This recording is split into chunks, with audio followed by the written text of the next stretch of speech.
ധിക്കാരപരമായിട്ട് അവിടുത്തെ മാനേജ്മെൻറ്റായിട്ടുള്ള അതല്ലെങ്കിൽ PTA ഭാരവാഹികളെന്ന് പറയപ്പെടുന്ന ആളുകൾ ഗേറ്റിന് പുറത്ത് നിർത്തുകയും വളരെ മോശമായ രീതിയിൽ ബിഹേവ് ചെയ്യുകയും അവിടെ നടന്ന സംഭവം മാനേജ്മെൻറ്റുകൾ മാന്യമായ രീതിയിൽ പരിഹരിക്കാത്തതിൻ്റെ അടിസ്ഥാനത്തിൽ അത് ചെയ്യുകയുമാണ് ഉണ്ടായിട്ടുള്ളത്. വളരെ വ്യക്തമായി കുട്ടി പറയുന്നുണ്ട്, എന്നെ ടീച്ചർ അഹങ്കാരി എന്ന് വിളിച്ചു, എന്നെ വെയിലത്ത് നിർത്തി, നിരന്തരമായിട്ട് മാനസികമായിട്ട് പ്രയാസപ്പെടുത്തി എന്നൊക്കെ ആ കുട്ടി ആ ലൈവിൽ പറയുന്നുണ്ട്. പാർട്ടി തലത്തിൽ ഇതിലൊരു ഇടപെടലുകളും നടന്നിട്ടില്ല എന്നുള്ളത് തന്നെയാണ് വസ്തുത. അനാവശ്യമായിട്ട് STP ഇതിലേക്ക് വലിച്ചേക്കുകയാണ് ചെയ്തിരുന്നത്. കുറേ ഭാരവാഹികൾ എന്ന് പറയുന്ന ആളുകൾ, കാസയുടെ ആളുകൾ തട്ടിക്കയറുകയും പിതാവിനെ തള്ളുന്നുണ്ട്, അപമര്യാദയായിട്ട് പെരുമാറുന്നുണ്ട്. അവരോട് പോലും നമ്മുടെ പ്രവർത്തകരെന്ന് പറയുന്ന ആളുകൾ വളരെ മാന്യമായ രീതിയിലാണ് ബിഹേവ് ചെയ്യുന്നത്. നിങ്ങൾക്ക് ആ വീഡിയോയിൽ കാണാൻ പറ്റും. ഒരു അർത്ഥവുമില്ലാത്ത കാര്യമായിട്ടാണ് ഞങ്ങളതിനെ വിലയിരുത്തുന്നത്. അവിടെ നടന്നിട്ടുള്ള മനുഷ്യാവകാശ ലംഘനത്തിൻ്റെയും മൗലികാവകാശ നിഷേധത്തിൻ്റെയും മെറിറ്റ് മാറ്റിക്കളയുന്നതിന് വേണ്ടിയിട്ട് അതിൽ നിന്നും മെറിറ്റ് മാറ്റിക്കളഞ്ഞ് വിധ്വംസക ശക്തികൾ വന്ന് സ്കൂൾ പൂട്ടിച്ചു എന്ന തരത്തിലേക്ക് വാർത്ത കൊടുത്ത് ആ പ്രശ്നത്തെ ഗൗരവം കുറയ്ക്കാനാണ് മാനേജ്മെൻറ്റ് ഗൂഢപദ്ധതിയിട്ടത്. പള്ളുരുത്തി സെൻറ് റീത്ത സ്കൂളിൽ കഴിഞ്ഞ ദിവസം ഹിജാബ് ധരിച്ച് ഒരു കുട്ടി സ്കൂളിലെത്തിയതുമായിട്ട് ബന്ധപ്പെട്ടിട്ടുള്ള വിവാദങ്ങൾ ഉണ്ടായിട്ടുണ്ടായിരുന്നു. അതിൻ്റെ അടിസ്ഥാനത്തിൽ കഴിഞ്ഞ ദിവസം ഹൈബി ഈഡൻ MP അടക്കമുള്ള ആളുകൾ സ്കൂളിലെത്തുകയും കുട്ടിയുടെ മാതാപിതാക്കൾ അടക്കമുള്ള ആളുകളുമായിട്ട് മധ്യസ്ഥ ചർച്ചകൾ നടത്തിയതിനു ശേഷം വിഷയം രമ്യമായി പരിഹരിച്ചു എന്ന് അവകാശപ്പെടുകയും ചെയ്തിട്ടുണ്ടായിരുന്നു.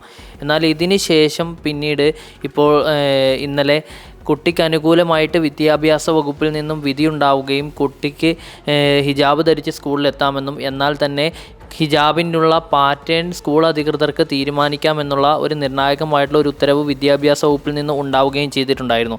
ഇതിനുശേഷം ഇന്ന് PC ജോർജിൻ്റെ മകനും അതുപോലെ തന്നെ BJPയുടെ സംസ്ഥാന വൈസ് പ്രസിഡൻറ്റുമായിട്ടുള്ള ഷോൺ ജോർജ് SDPIക്കെതിരെ കടുത്ത ആരോപണങ്ങളാണ് നടത്തിയിരിക്കുന്നത്. ഈ വിഷയത്തിൻ്റെ തുടക്കം കുറിച്ചത് SDPI ആണെന്നും SDPI പ്രവർത്തകർ മനഃപൂർവ്വം ഈ വിഷയത്തിൽ കലാപം ഉണ്ടാക്കാൻ വേണ്ടിയിട്ടാണ് സ്കൂളിലെത്തിയത് അടക്കമുള്ള ഗുരുതരമായിട്ടുള്ള ആരോപണങ്ങളാണ് നടത്തിയിട്ടുള്ളത്. ഈ വിഷയം ഉൾപ്പെടെയുള്ള സ്കൂളിൽ നിലനിൽക്കുന്ന പള്ളുരുത്തി പ്രദേശം തൃപ്പൂണിത്തുറ മണ്ഡലത്തിൻ്റെ പരിധിയിലാണ് വരുന്നത്. ആ തൃപ്പൂണിത്തുറ മണ്ഡലത്തിലെ SDPIയുടെ മണ്ഡലം സെക്രട്ടറി ആയിട്ടുള്ള ഉസ്മാനാണ് നമ്മളോടിപ്പോൾ ചേരുന്നത്. എന്താണ് ഈ വിഷയത്തിൽ SDPI ഈ വിഷയത്തിൽ ബാഹ്യമായിട്ടുള്ള ഇടപെടലുകൾ നടത്തിയിട്ടുണ്ടോ? തികച്ചും അനാവശ്യമായിട്ടാണ് SDPI ഇതിലേക്ക് വലിച്ചേച്ചിട്ടുള്ളത്. പ്രാദേശികമായി നടന്ന ഒരു സംഭവമാണ്. യഥാർത്ഥത്തിൽ പറയുകയാണെങ്കിൽ പാർട്ടി അല്ലെങ്കിൽ നമ്മൾ ഇടപെടുന്നതിന് മുന്നേ ഒരു പിതാവെന്ന നിലയ്ക്ക് കഴിഞ്ഞ 8-ാം തീയതിയോ മറ്റോ ആണെന്ന് തോന്നുന്നു, ഈ കുട്ടിയുടെ പിതാവ് നിരന്തരമായിട്ട് സ്കൂളിൽ വരികയും പരാതി നൽകുകയും DOയ്ക്കും വിദ്യാഭ്യാസ വകുപ്പിനൊക്കെ ഇമെയിലായിട്ട് പരാതി പോയ ഒരു വിഷയമാണ്. അതിനുശേഷം 10-ാം തീയതിയാണ് ഈ പ്രസ്തുത സംഭവം നടന്നതെന്ന് പറയുന്നത്. അവിടെ യഥാർത്ഥത്തിൽ സംഭവിച്ചിട്ടുള്ളത് ഈ കുട്ടിയുടെ പിതാവും കുട്ടിയും അടക്കമുള്ള ആളുകൾ നിരന്തരമായിട്ട് ഈ സ്കൂളിലെ ഈ ഹിജാബ് ആ കുട്ടിക്ക് തട്ടമിടുന്നതിന് വേണ്ടിയിട്ടുള്ള അവകാശത്തിന് വേണ്ടി മാനേജ്മെൻറ്റുമായിട്ട് നിരന്തരമായിട്ട് സംസാരിക്കുകയും അങ്ങനെ സംസാരത്തിനൊടുവിൽ മാനേജ്മെൻറ്റ് വളരെ മോശമായ രീതിയിൽ കുട്ടിയെ ബിഹേവ് ചെയ്യുകയും അതിൻ്റെ അടിസ്ഥാനത്തിൽ ഈ തട്ടമിട്ട് വന്നതിൻ്റെ അടിസ്ഥാനത്തിൽ ആ കുട്ടിയെ വെയിലത്ത് നിർത്തുകയും തട്ടം നിർബന്ധിച്ച് അയപ്പിക്കുകയും ചെയ്ത സംഭവങ്ങളുണ്ടായിട്ടുണ്ട് ഇതിനു മുന്നേ.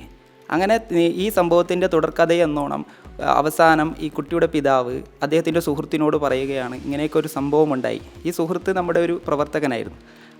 ഈ സുഹൃത്തിനോട് പറഞ്ഞ് ഇങ്ങനെ ഒരു സംഭവമുണ്ടായി, എൻ്റെ കുട്ടിയെ ഇങ്ങനെ അവിടെ ഹറാസ്മെൻറ്റ് ചെയ്തുകൊണ്ടിരിക്കുകയാണ്, അവസാനം എനിക്ക് നിവൃത്തിയില്ല, അവർ TC അടിച്ചു വെച്ചിരിക്കുകയാണ്, TC കൊടുത്ത് പുറത്താക്കാൻ നിൽക്കുക. അപ്പോൾ TC വാങ്ങിക്കാനായിട്ട് നാളെ പോകുന്നുണ്ട്, അപ്പോൾ ഒന്ന് സഹായിക്കണമെന്ന് പറഞ്ഞു. പക്ഷേ ഈ വിഷയമൊന്നും പാർട്ടിയിലെവിടെയും ചർച്ച ചെയ്യപ്പെട്ടിട്ടൊന്നുമില്ല. സുഹൃത്ത് എന്ന നിലയ്ക്ക് അദ്ദേഹത്തിന് സഹായത്തിനായിട്ട് ഈ ദേഹം പോവുകയാണ് അവിടെ ഉണ്ടായിരുന്നത്. മാന്യമായിട്ട് മാനേജ്മെൻറ്റായിട്ട് സംസാരിക്കാനായിട്ട് വിഷയം എന്താണെന്ന് മനസ്സിലാക്കാൻ പോയ ഈ സുഹൃത്തിനോടും അതുപോലെ തന്നെ ഈ പിതാവിനെയും ആ കുട്ടിയെയും ധിക്കാരപരമായിട്ട് അവിടുത്തെ മാനേജ്മെൻറ്റായിട്ടുള്ള അതല്ലെങ്കിൽ PTA ഭാരവാഹികളെന്ന് പറയപ്പെടുന്ന ആളുകൾ ഗേറ്റിന് പുറത്ത് നിർത്തുകയും വളരെ മോശമായ രീതിയിൽ ബിഹേവ് ചെയ്യുകയും അവിടെ നടന്ന സംഭവം മാനേജ്മെൻറ്റുകൾ മാന്യമായ രീതിയിൽ പരിഹരിക്കാത്തതിൻ്റെ അടിസ്ഥാനത്തിൽ അത് ചെയ്യുകയുമാണ് ഉണ്ടായിട്ടുള്ളത്. ഇതാണ് യഥാർത്ഥത്തിൽ അവിടെ നടന്നിട്ടുള്ള വസ്തുത. യഥാർത്ഥത്തിൽ പാർട്ടി ഏതെങ്കിലും ഒരു ഘടകം ചർച്ച ചെയ്യുകയോ അതല്ലെങ്കിൽ പാർട്ടി തലത്തിൽ ഒരു തരത്തിലുള്ള ഇടപെടലുകൾ നടത്താത്തൊരു സംഭവത്തെ വളരെ അനാവശ്യമായ രീതിയിൽ യഥാർത്ഥത്തിൽ അവിടെ ഈ കുട്ടിയും പിതാവും നേരിട്ടുള്ള വിഷയം എന്താണ് സംഭവിച്ചതെന്ന് അറിയാൻ വേണ്ടി പോകുക മാത്രമാണ് അവിടെ പ്രാദേശികമായിട്ടുള്ള ഒരു പ്രവർത്തകൻ ചെയ്തിട്ടുള്ളത്. ഈ വിഷയം വർഗീയപരമായിട്ട് ചേരിതിരിവിന് കാരണമാക്കുന്നതിന് വേണ്ടി കാസയുടെ നേതൃത്വത്തിൽ നിരവധിയായിട്ടുള്ള ആളുകളാണ് ആ സമയത്ത് കാസയുടെ പ്രവർത്തകർ സ്കൂളിലേക്ക് കടന്നു വരികയും അവിടെ ഒരു ഭീകരാന്തരീക്ഷം സൃഷ്ടിക്കുകയും ചെയ്തിട്ടുള്ളത് അവരുടെ തന്ത്രത്തിൻ്റെ ഭാഗമാണോ എന്ന് സംശയിക്കേണ്ടിയിരിക്കുന്നു. ആ തരത്തിലായിരുന്നു അവരുടെ ഇടപെടലുകൾ നടന്നത്. ആ സമയത്താണ് അവിടെ നിന്ന് കുട്ടിയുടെയും രക്ഷിതാവിൻ്റെയും ഒരു ലൈവ് പുറത്തേക്ക് വരുന്നത്. ഈ ലൈവ് പുറത്തേക്ക് വരുന്നതിൻ്റെ അടിസ്ഥാനത്തിലാണ്, നിങ്ങൾക്കെല്ലാവർക്കും അറിയാം, ഈ ലോകം മുഴുവനും കണ്ടതാണ് ആ ലൈവ്. ആ ലൈവിൽ കുട്ടി പറയുന്നുണ്ട്, വളരെ വ്യക്തമായി കുട്ടി പറയുന്നുണ്ട്, എന്നെ ടീച്ചർ അഹങ്കാരി എന്ന് വിളിച്ചു, എന്നെ വെയിലത്ത് നിർത്തി, നിരന്തരമായിട്ട് മാനസികമായിട്ട് പ്രയാസപ്പെടുത്തി എന്നൊക്കെ ആ കുട്ടി ആ ലൈവിൽ പറയുന്നുണ്ട്. അദ്ദേഹത്തിൻ്റെ പിതാവും പറയുന്നുണ്ട്. ഈ 10-ാം തീയതി എന്ന് പറയുന്ന സംഭവം നടക്കുന്ന ദിവസത്തിന് മുന്നേ തന്നെ ഈ പിതാവ് ഈ മാനേജ്മെൻറ്റിൻ്റെ മോശമായിട്ടുള്ള പെരുമാറ്റം കാരണം വിദ്യാഭ്യാസ വകുപ്പിനും DOക്കൊക്കെ പരാതി അയച്ചിട്ടുണ്ട് എന്ന് പിന്നീട് നമ്മളോട് പറയുകയുണ്ടായി. ഈ രീതിയിലുള്ള ഇടപെടലുകളാണ് മാനേജ്മെൻറ്റിൻ്റെ ഭാഗത്തുനിന്ന്. കൃത്യമായി പക്വതയോടെ പൊതുപ്രവർത്തകരായ ആളുകളോട് മാന്യമായി ബിഹേവ് ചെയ്ത് കാര്യം സംസാരിച്ചു പോരേണ്ട ഒരു വിഷയത്തെ ഇത്രത്തോളം വഷളാക്കിയത് സ്കൂൾ മാനേജ്മെൻറ്റിൻ്റെ കഴിവുകേടും സ്കൂൾ മാനേജ്മെൻറ്റ് കാസ എന്ന് പറയുന്ന ഒരു തീവ്ര ക്രിസ്ത്യൻ സംഘടനയുടെ അവരുടെ വലയത്തിലായി പെട്ടുപോയതിൻ്റെയും അടിസ്ഥാനത്തിലാണ് എന്നാണ് പാർട്ടി ഈ വിഷയത്തിൽ വിലയിരുത്തിയിട്ടുള്ളത്. ഇപ്പോൾ ഇന്ന് ഷോൺ ജോർജ് അടക്കമുള്ള ആളുകൾ ഈ വിഷയത്തിലുള്ള ഒരു പ്രതികരണം നടത്തിയിരിക്കുന്നത് ഈ വിഷയത്തിൽ SDPI മനഃപൂർവ്വം ഇടപെട്ട് ഒരു സംഘർഷം ഉണ്ടാക്കാൻ വേണ്ടിയിട്ടാണ് അവിടെ ചെന്നിട്ടുള്ളതെന്നാണ്. അതിനെക്കുറിച്ച് എന്താണ് പറയാനുള്ളത്? അത് ഞാൻ മുന്നേ പറഞ്ഞതുപോലെ തന്നെ, നേരത്തെ പറഞ്ഞതുപോലെ പാർട്ടി തലത്തിൽ ഇതിലൊരു ഇടപെടലുകളും നടന്നിട്ടില്ല എന്നുള്ളത് തന്നെയാണ് വസ്തുത. അനാവശ്യമായിട്ട് SDPI ഇതിലേക്ക് വലിച്ചേക്കുകയാണ് ചെയ്തിരുന്നത്. അതാണ് ഞാൻ പറഞ്ഞത്, പ്രദേശത്തൊരു പ്രശ്നം നടക്കുമ്പോൾ സ്വാഭാവികമായിട്ടും പൊതുപ്രവർത്തകരെന്ന നിലക്ക് അവിടെ എന്താണ് സംഭവിക്കുന്നതെന്ന് അന്വേഷിക്കാൻ അവിടുത്തെ സാധാരണ പൊതുപ്രവർത്തകരെന്ന നിലക്ക് ഏത് ആളും ചെല്ലുന്നത് പോലെ നമ്മളുടെ ഒരു പ്രവർത്തകൻ അവിടെ ചെന്നു. ഈ പ്രവർത്തകനോടും ഈ കുട്ടിയെ പിതാവിനെയും പുറത്ത് നിർത്തിയിട്ട് സംസാരിക്കുന്നത് കണ്ടപ്പോൾ അവിടെ നടക്കുന്ന ആ ഒരു പ്രയാസത്തിൽ ചോദ്യം ചെയ്യപ്പെടുക മാത്രമാണ് അവിടെ നടന്നിട്ടുള്ളത്. അതും മാന്യമായിട്ട്. നിങ്ങൾക്കതിൻ്റെ ഫ്യൂട്ടേജേഴ്സൊക്കെ നമ്മളുടെ പ്രവർത്തകരുടെ കയ്യിലുണ്ട്. കന്യാസ്ത്രീകളോടൊക്കെ മാന്യമായാണ് സംസാരിക്കുക. അതിനിടയിൽ പോലും ഈ കുറേ ഭാരവാഹികൾ എന്ന് പറയുന്ന ആളുകൾ, കാസയുടെ ആളുകൾ തട്ടിക്കയറുകയും പിതാവിനെ ഉന്തി മാറ്റുകയും ചെയ്യുന്ന തരത്തിലുള്ള, പിതാവിനെ തള്ളുന്നുണ്ട്. ഒരു സ്ത്രീ വന്നു പിതാവിനോട് അപമര്യാദയായിട്ട് പെരുമാറുന്നുണ്ട്. അവരോട് പോലും നമ്മുടെ പ്രവർത്തകരെന്ന് പറയുന്ന ആളുകൾ വളരെ മാന്യമായ രീതിയിലാണ് ബിഹേവ് ചെയ്യുന്നത്. നിങ്ങൾക്ക് ആ വീഡിയോയിൽ കാണാൻ പറ്റും. ഇത് കൃത്യമായ ഒരു അജണ്ടയുടെ ഭാഗമാണ്. യഥാർത്ഥത്തിലുള്ള പ്രശ്നത്തിൽ നിന്ന്, ആ കുട്ടി നേരിട്ട മാനസിക ട്രോമയിൽ നിന്ന് വിഷയത്തെ വഴിതിരിച്ചു വിടുന്നതിന് വേണ്ടിയിട്ടുള്ള ഗൂഢമായിട്ടുള്ള ശ്രമമാണ് ആ സ്കൂളിൽ നടന്നിട്ടുള്ളത്.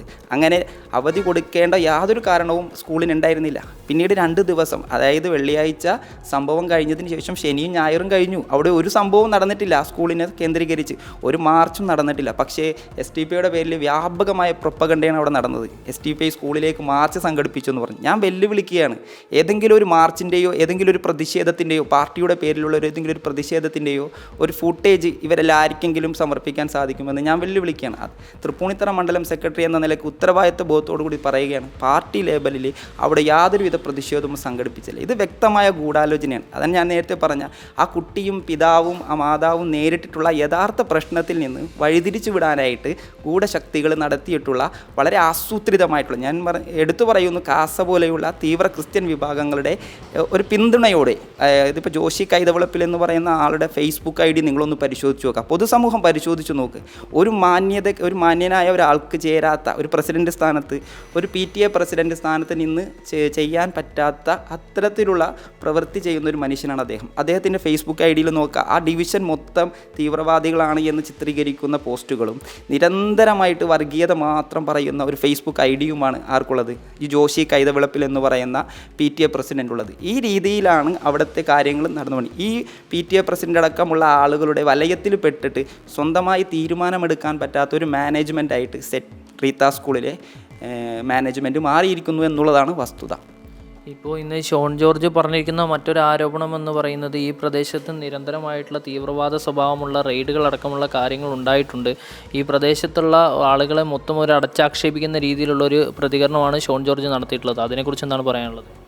അത് പൊതുവേ BJPയും RSSും ഒക്കെ എപ്പോഴും പറഞ്ഞുകൊണ്ടിരിക്കുന്ന ഒരു പ്രൊപ്പഗണ്ടയാണല്ലോ. അത് ഈ ഒരു സമുദായം ഇത്തിരി അധികം താമസിക്കുന്ന സ്ഥലങ്ങളിലൊക്കെ ഇത്തരത്തിലുള്ള എന്താ പറയുക ക്രൈമുകളാണ് നടന്നുകൊണ്ടിരിക്കുന്നത്. അത് അവരുടെ അജണ്ടയുടെ ഭാഗമാണ്. ഇങ്ങനെ ആടിനെ പട്ടിയാക്കുക, പട്ടിയെ പേപ്പട്ടിയാക്കുക, എന്നിട്ട് തല്ലിക്കൊല്ലുക എന്നുള്ള ഒരു ആകാശത്തേക്ക് ഇങ്ങനെ വെടിവെക്കുന്നത് പോലെ എവിടേക്കെങ്കിലുമൊക്കെ കൊള്ളട്ടെ എന്ന് പറഞ്ഞ് ഒരു അർത്ഥവുമില്ലാത്ത കാര്യമായിട്ടാണ് ഞങ്ങളതിനെ വിലയിരുത്തുന്നത്. പിന്നീട് നിങ്ങൾ മനസ്സിലാക്കേണ്ടത്, ആ പ്രദേശത്ത് നിലവിൽ ഈ സ്കൂളുമായി കേന്ദ്രീകരിച്ചും അതല്ലെങ്കിൽ അവിടെ ഒരു റോഡ് മാറ്റിയതുമായി ബന്ധപ്പെട്ടിട്ട് നിലവിൽ അവിടെ ഒരു വർഗീയമായിട്ടുള്ളൊരു ചേരിതിരിവ് ഉണ്ടായിട്ടുണ്ട്. പ്രസ്തുത വിഷയത്തിൽ പോലും പാർട്ടി എന്ത് നിലപാടാണ് എടുത്തിട്ടുള്ളതെന്ന് നിങ്ങളൊന്ന് പരിശോധിച്ചാൽ, അവിടുത്തെ ജനങ്ങളോട് ചോദിച്ചാൽ അറിയാൻ പറ്റും. പോളറൈസേഷൻ ഉണ്ടാകുന്ന ഒരു വിഷയത്തിലും പാർട്ടി ഇടപെടരുതെന്ന് പാർട്ടി നയമാണ്. ആ നയത്തിൽ ഊന്നിയിട്ടുള്ള കൃത്യമായ നയമാണ് ആ വിഷയത്തിൽ പോലും എടുത്തിട്ടുള്ളത്. കല്ലുചിറ എന്ന് ഒരു പേരുണ്ടായിരുന്ന ഒരു സ്ഥലത്ത് വർഷങ്ങളോളം, അതിന് ആ പ്രദേശം രൂപീകരിക്കപ്പെട്ട കാലം മുതൽ കല്ലുചിറ എന്ന കോർപ്പറേഷൻ പേരുണ്ടായ സ്ഥലത്ത് ഒരു സുപ്രഭാതത്തിൽ സെൻറ്റ് അഗസ്റ്റിൻ കോൺവെൻറ്റ് റോഡ് എന്ന് ആയിട്ട് മാറുകയാണ് ചെയ്തത്.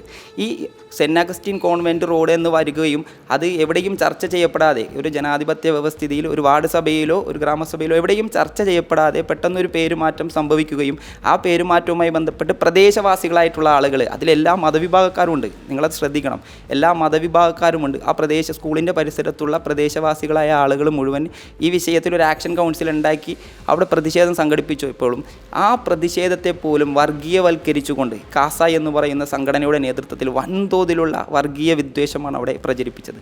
ഇതാണ് ഞാൻ പറഞ്ഞു വരുന്നത്. കേരളത്തെ ഒരു കലാപഭൂമിയാക്കുന്നതിന് വേണ്ടിയിട്ട് RSS കാസയെ പോലെയുള്ള തീവ്ര സംഘടനകളെ ഉപയോഗിച്ചുകൊണ്ട് എല്ലാ വിഷയങ്ങളിലും വർഗീയത കലർത്തിക്കൊണ്ടിരിക്കുകയാണ്. അത്തരത്തിലാണ് ആ പ്രദേശത്തെക്കുറിച്ച് ഇങ്ങനെ ആരോപിക്കാനുണ്ടായ ഒരു കാരണമെന്നാണ് ഞാൻ മനസ്സിലാക്കുന്നത്. അതല്ലാതെ യാതൊരു അടിസ്ഥാനവും ഈ പറഞ്ഞ ആരോപണങ്ങൾക്ക് പിന്നിലില്ല എന്ന് ഏതൊരാൾക്കും, ഇപ്പോൾ ഈ വിഷയത്തിൽ തന്നെ മാധ്യമങ്ങളോ അതല്ലെങ്കിൽ മറ്റ് വസ്തുതാന്വേഷണ സംഘങ്ങളോ ഒന്നും പരിസരത്തൊന്നും അന്വേഷിച്ചില്ലല്ലോ. ആ സ്കൂൾ കേന്ദ്രീകരിച്ച് എന്തെങ്കിലും പ്രശ്നങ്ങൾ നടന്നിട്ടുണ്ടോ എന്ന്. ഒരു പ്രശ്നവും ആ സ്കൂൾ കേന്ദ്രീകരിച്ച് നടന്നിട്ടില്ല. പരിസരവാസികൾക്ക് എല്ലാവർക്കും അറിയാം. ഈ 2 ദിവസം സ്കൂൾ അന്യായമായി അവധിയാണ് നൽകിയിരിക്കുന്നത്. അവധി കൊടുക്കുകയാണ് ആ മാനേജ്മെൻറ്റ് ചെയ്തത്.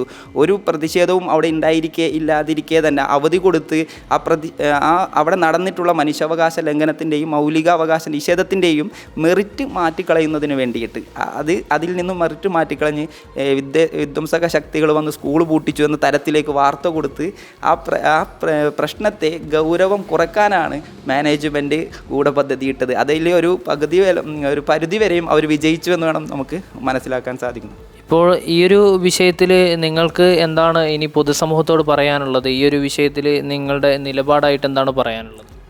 തികച്ചും ഒരു ജനാധിപത്യ രാജ്യത്ത് വൈവിധ്യങ്ങളെ ഉൾക്കൊള്ളുക എന്നുള്ളതാണ് നമ്മുടെ രാജ്യത്തിൻ്റെ സൗന്ദര്യം.